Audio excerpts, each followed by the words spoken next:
a lot of my friends invite me out, they just go out. I don't go out, and I do have that FOMO. So who's a friend? If somebody is indeed your crime partner, he becomes not only your friend but your bosom buddy. If you don't know who you are, you will not be able to know which friend to have and keep. A friend is not necessarily someone you can have a good time with. A friend is someone who teaches you the very definition of having a good time. Because having a good time is a concept. A friend is someone who can help you graduate from lowly pleasures to higher pleasures. We deeply avoid that which we deeply love. Okay, so you talked about influences in the previous answer. So,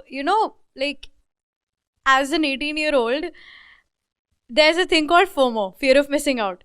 And it's kind of being influenced, but we have been told ki when we're 80, when we're 90, we're going to remember the good old days and we're going to remember the memories we made with friends. So, how do we manage both of that, like FOMO and our memories we're going to make? Fear of missing out. Missing out on what? Just the social aspect. Okay, so there's a lot going on and you don't want to miss out on that, fine? That's what you're saying? Yeah, it's sometimes a lot of my friends invite me out, they just go out. I don't go out, and I do have that FOMO. So, something like that. So you are afraid that later on, you'll feel you have missed out on something. That's what? In the present, you feel like you're missing out. You're not making friends and all that. FOMO, okay. So others are having a good time and I'm missing out on that. Kind of. So that's what we are saying. Okay, fine.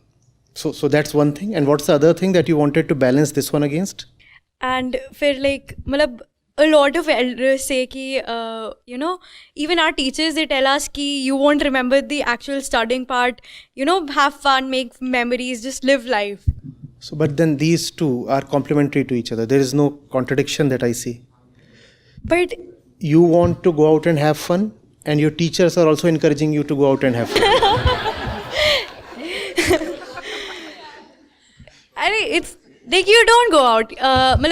Now, that's interesting. So why don't you go out? My parents. So why are the parents saying that you must not go out? That's something you should ask them. So I should ask your parents, I should ask your friends, and I should also ask your teachers, why should I not rather ask you something? Where are you in the entire equation? The equation has X, Y, and Z. Where is I? Okay, so me personally, I would love to go out, but I'm concerned about my safety. I don't know these people very well, but I feel that in order to be friends with them, I should hang out with them more often. It's very superficial. No. If it's important to you, then it can't be superficial. Huh? Please. So I'm taking it with all seriousness. So who's a friend? Let's define. Who is a friend? A person you can trust. A person you can? Trust. You can trust. Trust in what? Just in general, you can tell them stuff that's happening with you. And, there are acquaintances and then there are friends. You know how most people are. You know how we are all more inclined towards falseness rather than the truth. Towards vice rather than virtue. Right? So, what do you want to trust your friend with? Vulnerability. I believe that a friend is a person you can be vulnerable with. So you can tell your friend what is it that hurts you. Yeah. Right? And what happens as a consequence of this disclosure? Is your vulnerability reduced Does he help you out, or do you stay as you are? Or It does help you out. so if I go back to the Mahabharata, because the Gita was named just a few minutes back. So there is a pair we see, Krishna and Arjun. And there is also another pair we see, let's say Shakuni and Duryodhan. You know of these characters, right? Very prominent characters. Which among these two would you call as a pair of friends? Arjun and Krishna. Arjun and Krishna. But for sure, Duryodhan was sharing all his vulnerabilities with Shakuni Mama. But it was a one-way. So maybe Shakuni too was sharing all his vulnerabilities with Duryodhan Bhanja. Is that friendship? Huh? I think they were also friends. No, but then these two definitions of friendship are hugely at odds with each other. We cannot have both of these, right? When you define a thing, the definition cannot include the opposite of that thing. Who is a friend? Who is a crime partner?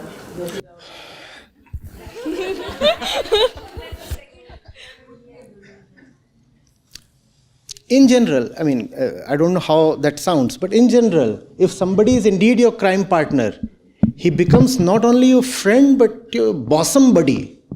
No? And you say he stands with me in my deepest evils. So he is my truest friend. On the other hand, if there is someone who tries to bring some sense to you, that fellow doesn't appear very pleasing. Or does he?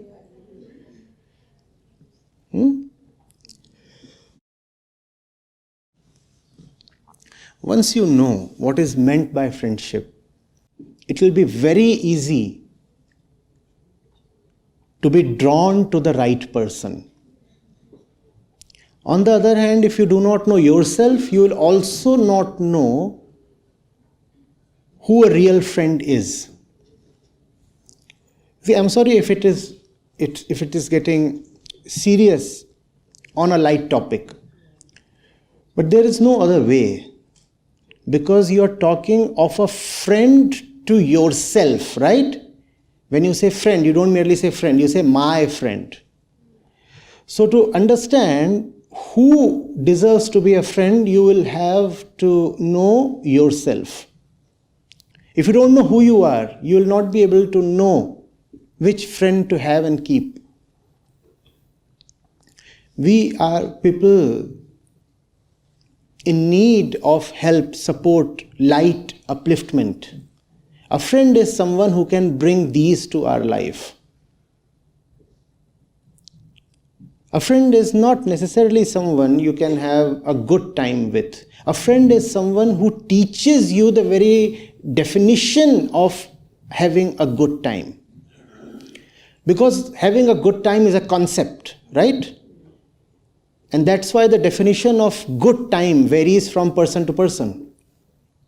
A friend is someone who takes you to higher pleasures. A good time is supposed to give you pleasure, right? Having good time, having pleasure. But then there are low pleasures and there are high pleasures.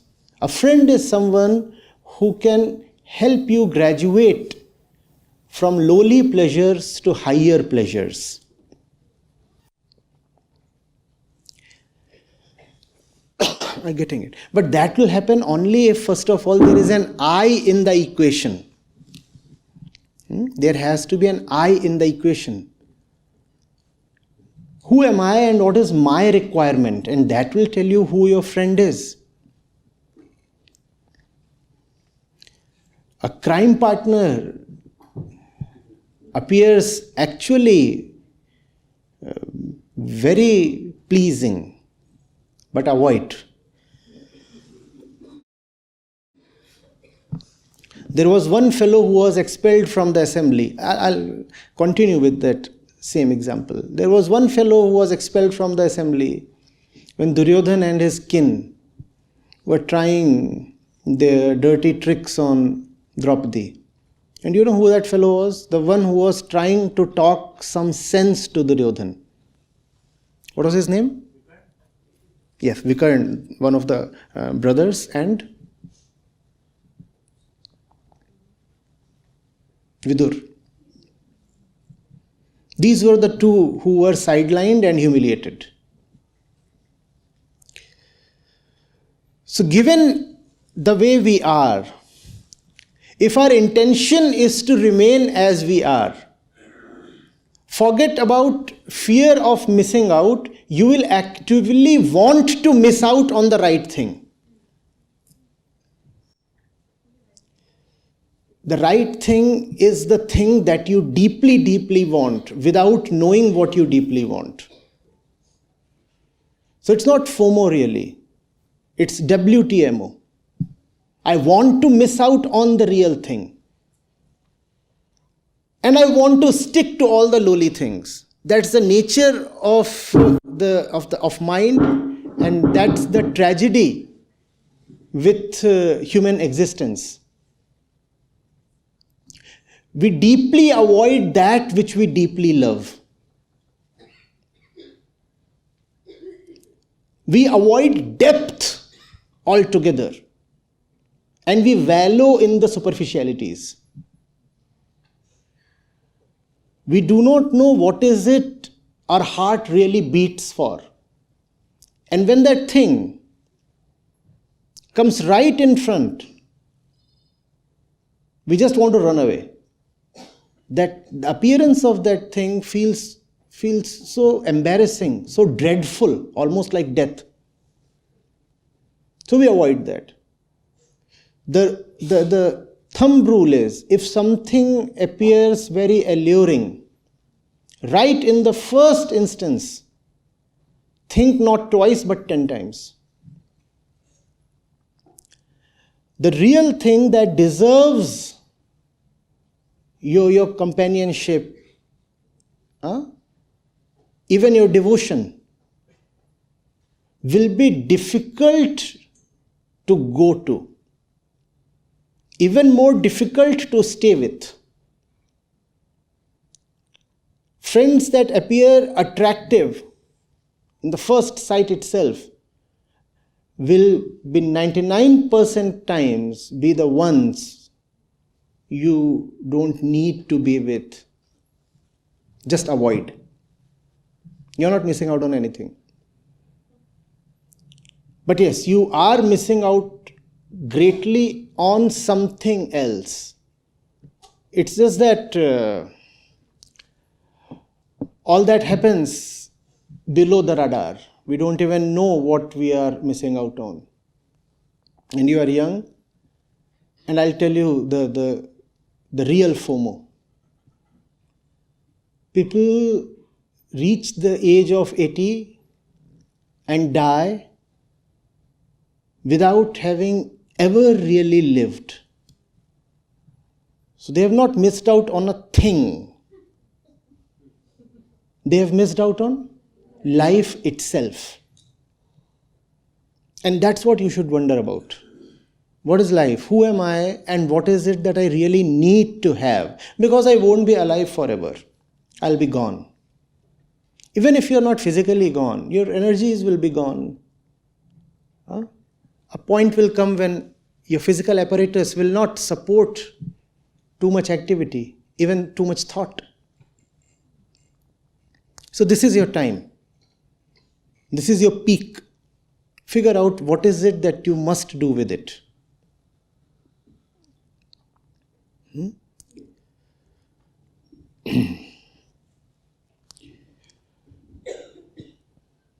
Again, I'm not sure whether this has made any sense, but still.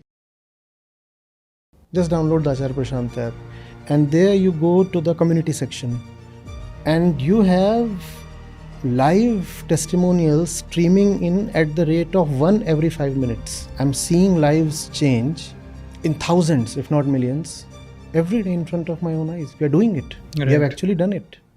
Join the community of more than 2 lakh participants on the Acharya Prashant app. Your first month is completely free. You'll get full access to Gita Mission. On the app, you will get regular live sessions, daily exclusive conversations with Acharya Prashant, access to the vibrant Gita community, wisdom exams, curated news, audiobooks, quotes, and much more. Search Acharya Prashant on Google Play Store or Apple App Store and download now.